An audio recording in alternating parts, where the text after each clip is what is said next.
Pilot training ശരിക്കും അപകടകരമായ ഒന്നാണോ? എൻ്റെ അഭിപ്രായത്തിൽ ഡ്രൈവിങ്ങോ നീന്തലോ പഠിക്കുന്ന അത്രയും പോലും അപകട സാധ്യത ഇല്ലാത്ത ഒന്നാണ് പൈലറ്റ് ട്രെയിനിങ് അഥവാ ഫ്ലൈയിങ് ട്രെയിനിങ്. എന്നാൽ ഈ അടുത്ത കാലത്ത് നടന്ന ചില അപകടങ്ങൾ നമ്മളെ ഓർമ്മിപ്പിക്കുന്ന ചില സത്യങ്ങളുണ്ട്. അതിലേക്കാണ് ഈ വീഡിയോ. അതിലാദ്യത്തെയാണ് ramp safety.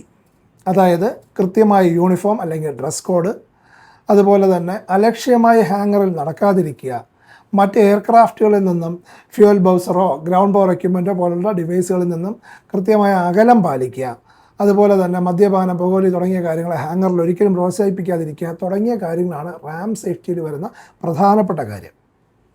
രണ്ടാമത്തത് റിപ്പോർട്ട് യുവർ മിസ്റ്റേക്സ്. അതായത് വിദ്യാർത്ഥികൾ നിർബന്ധമായും ചെയ്തിരിക്കേണ്ടതും ഓർത്തിരിക്കേണ്ടതായിട്ടൊരു കാര്യമാണിത്. ഉദാഹരണത്തിന് നിങ്ങളൊരു ഹാർഡ് ലാൻഡിങ് ചെയ്തു എന്ന് വിചാരിക്കുക. ആ ഹാർഡ് ലാൻഡിങ്ങിൽ ഫെറ്റിഗ് ക്രാക്കുകൾ ലാൻഡിങ് ഗിയറിനോ അതിൻ്റെ അറ്റാച്ച്മെൻറ്റുകൾക്കോ ഉണ്ടാവാൻ സാധ്യതയുണ്ട്. എന്നാൽ നിങ്ങളത് റിപ്പോർട്ട് ചെയ്തില്ല എന്ന് വിചാരിക്കുക, മെയിൻ്റനൻസ് ടീം നിങ്ങൾ അറിയിക്കുന്നില്ല എന്ന് വിചാരിക്കുക. കാരണം നിങ്ങളുടെ കയ്യിൽ നിന്ന് പറ്റിയൊരു മിസ്റ്റേക്കാണ് എന്നുള്ള ധാരണ നിങ്ങൾക്കുള്ളത് കൊണ്ടാണ് നിങ്ങളത് അറിയിക്കാത്തത്. ഓക്കെ, അപ്പോൾ നിങ്ങളുടെ ലാൻഡിങ് കഴിഞ്ഞു, കുഴപ്പമൊന്നുമില്ല. പക്ഷേ അടുത്ത് നോർമൽ ലാൻഡിങ് ചെയ്യുന്ന വിദ്യാർത്ഥികൾക്ക് പോലും ചിലപ്പോൾ ഒരു ലാൻഡിങ് ഗിയർ ഫെയിലിയർ എക്സ്പീരിയൻസ് ചെയ്യാൻ സാധ്യതയുണ്ട്. അത് അവരുടെ ജീവൻ നഷ്ടപ്പെടുന്ന അപകടത്തിലേക്ക് വേണമെങ്കിലും നയിക്കാവുന്നതാണ്. അപ്പോൾ നിങ്ങൾ മറച്ചു വയ്ക്കുന്ന ഒരു ചെറിയ മിസ്റ്റേക്ക് മറ്റൊരാളുടെ ജീവൻ തന്നെ അപകടത്തിലാക്കുന്ന ഒരു സാഹചര്യത്തിലേക്ക് പോവാം. അതുകൊണ്ട് ചെറുതോ വലുതോ അബ്നോർമൽ എന്ന് നിങ്ങൾക്ക് തോന്നുന്ന ഏതൊരു തെറ്റും ഏതൊരു മിസ്റ്റേക്കും കൃത്യമായി മെയിൻ്റനൻസിനെ അറിയിക്കുക. അത് പൂർണ്ണമായും പരിഹരിച്ചു എന്ന് ഉറപ്പ് വരുത്തിയിട്ട് വേണം അടുത്ത് ആ വിമാനം ഫ്ലൈയിങ്ങിന് പോകുന്നുണ്ടോ എന്ന് നോക്കുക. മൂന്നാമത്തെ ഒരു കാര്യം എന്ന് വെച്ച് കഴിഞ്ഞാൽ സേഫ് ഫ്ലൈയിങ് പ്രാക്ടീസസ്. അത് നിങ്ങൾ ഫ്ലൈയിങ് ട്രെയിനിങ്ങിൻ്റെ ഉടനീളം പാലിക്കേണ്ട ഒന്നാണ്. ഉദാഹരണത്തിന് എൻജിൻ പൂർണ്ണമായി ഓഫ് ചെയ്ത് പ്രൊപ്പല്ലർ കറങ്ങുന്നില്ല എന്ന് ഉറപ്പ് വരുത്തിയതിന് ശേഷം മാത്രമാണ് ഒരു പൈലറ്റ് വിമാനത്തിൽ നിന്ന് പുറത്തിറങ്ങേണ്ടത്, പൈലറ്റ് മാറി അടുത്തൊരാൾ കയറേണ്ടത്. എന്നാൽ അങ്ങനെ ചെയ്യാതെ എൻജിൻ ഐഡിയലായിട്ട് കറങ്ങിക്കൊണ്ടിരിക്കുമ്പോൾ തന്നെ കൃത്യമായ പ്രീ ഫ്ലൈറ്റ് ബ്രീഫിംഗ് ഒന്നും ചെയ്യാതെ, പ്രീ ഫ്ലൈറ്റ് ചെക്സും പോസ്റ്റ് ഫ്ലൈറ്റ് ബ്രീഫിങ്ങുകളും ഒന്നും ചെയ്യാതെ തന്നെ പൈലറ്റുമാരെ മാറ്റുന്ന ഹോട്ട് സ്വാപ്പിംഗ് എന്നൊരു പരിപാടിയുണ്ട്. അത് ഒരു കാരണവശാലും പ്രോത്സാഹിപ്പിക്കാതിരിക്കുക.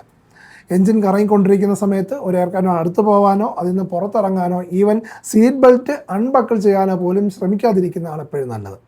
ഈ അടുത്തിടെ തന്നെ ഇന്ത്യയിൽ ഇങ്ങനെ ഐഡിൽ ചെയ്തുകൊണ്ടിരുന്ന ഒരു പ്രൊപ്പല്ലർ തട്ടിയിട്ട് ഒരു പൈലറ്റ് വിദ്യാർത്ഥിക്ക് ഗുരുതരമായ അപകടം സംഭവിച്ചിട്ടുമുണ്ട്. ഇനി നാലാമത്തെ കാര്യം കോംപ്ലസൻസി എന്ന് പറയും. കോംപ്ലസൻസി എന്ന് വെച്ച് കഴിഞ്ഞാൽ അമിതമായ ആത്മവിശ്വാസം.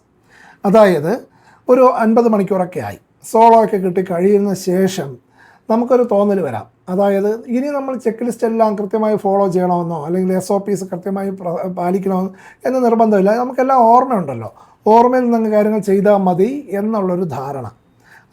അതൊരു തെറ്റിദ്ധാരണയാണ്. അതൊരു ആത്മവിശ്വാസം കൂടുന്നത് കൊണ്ടുണ്ടാകുന്നൊരു ധാരണയാണ്. ഈ ധാരണ കാരണം പല കാര്യങ്ങളും ചെക്ക് ലിസ്റ്റിനകത്ത് പറയുന്ന പല കാര്യങ്ങളും നമ്മൾ സ്കിപ്പ് ചെയ്യാനുള്ള സാധ്യതയുണ്ട്. ഈ സ്കിപ്പ് ചെയ്യുന്നതും ചിലപ്പോൾ നല്ലൊരു വലിയ അപകടത്തിലേക്ക് നയിക്കാൻ സാധ്യത ഉണ്ട്. അതുകൊണ്ട് ഓർക്കുക കോംപ്ലസൻസി.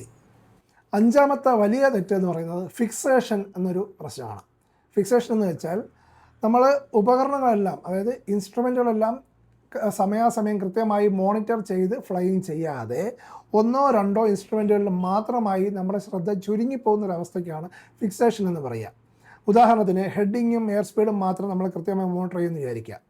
അങ്ങനെ മോണിറ്റർ ചെയ്ത സമയത്ത് ഓൾട്ടിറ്റ്യൂഡ് കുറയുന്നതോ കൂടുന്നതോ നമ്മൾ അറിയുന്നില്ല, അല്ലെങ്കിൽ ബാങ്കിങ്ങിൽ വരുന്ന വ്യത്യാസം നമ്മൾ അറിയുന്നില്ല, ടെമ്പറേച്ചറോ അല്ലെങ്കിൽ ഫ്യൂവലിൻ്റെ ക്വാണ്ടിറ്റിയോ ഫ്യൂവൽ നമ്മൾ മോണിറ്റർ ചെയ്യുന്നില്ല.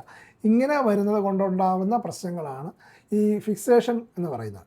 അപ്പോൾ ഫിക്സേഷൻ ഒരിക്കലും സംഭവിക്കാതിരിക്കാൻ ശ്രദ്ധിക്കുക. നമ്മൾ നോക്കുന്ന 1-2 മെയിൻ പാരാമീറ്റേഴ്സ് ആണെങ്കിലും മറ്റുള്ള കാര്യങ്ങളിലും ഇടയ്ക്കിടയ്ക്ക് നമ്മുടെ കണ്ണെത്തുന്നു എന്ന് ഉറപ്പുവരുത്തുക. അപ്പോൾ ഇത്തരം സംഭവങ്ങൾ അല്ലെങ്കിൽ ഇത്തരം അപകടങ്ങൾ ഒഴിവാക്കാൻ നമ്മൾ എന്താണ് ചെയ്യേണ്ടത്? പൈലറ്റ് ട്രെയിനിങ്ങിൽ ഞാൻ ചെയ്യുന്നത് കുട്ടികൾക്ക് സ്ട്രക്ചേർഡായ ഫ്ലൈറ്റ് സിമുലേറ്റർ സെഷൻസ് കൊടുത്തുകൊണ്ട് അവരുടെ ഫ്ലൈറ്റ് സിറ്റുവേഷണൽ അവയർനെസ് വളർത്തിയെടുക്കുക, മെച്ചപ്പെടുത്തുക. അങ്ങനെ ചെയ്യുന്നത് വഴി അവരുടെ ഫ്ലൈയിങ് ട്രെയിനിങ്ങിനോടുള്ള ആ ഒരു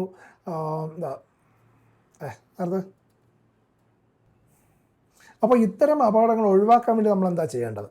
പൈലറ്റ് ട്രെയിനിങ്ങിൽ ഞാൻ ചെയ്യുന്നത് കുട്ടികൾക്ക് സ്ട്രക്ചേർഡായ ഫ്ലൈറ്റ് സിമുലേറ്റർ സെഷൻസും ഫ്ലൈയിങ് ഓറിയൻറ്റഡ് ആയിട്ടുള്ള ക്ലാസ്സുകളുമാണ് നമ്മൾ കൊടുക്കുക. അപ്പോൾ അത് പ്രാക്ടീസ് ചെയ്യുന്ന കുട്ടികൾക്ക് ഫ്ലൈറ്റ് സിറ്റുവേഷണൽ അവയർനെസ് മെച്ചപ്പെടുത്താൻ സഹായിക്കും. അതുകൊണ്ട് തന്നെ ഭാവിയിൽ അവരുടെ ഫ്ലൈയിങ് ട്രെയിനിങ് എന്ന് പറയുന്നത് സുഗമമായി കംപ്ലീറ്റ് ചെയ്യാൻ അവർക്ക് സാധിക്കും. Thank you.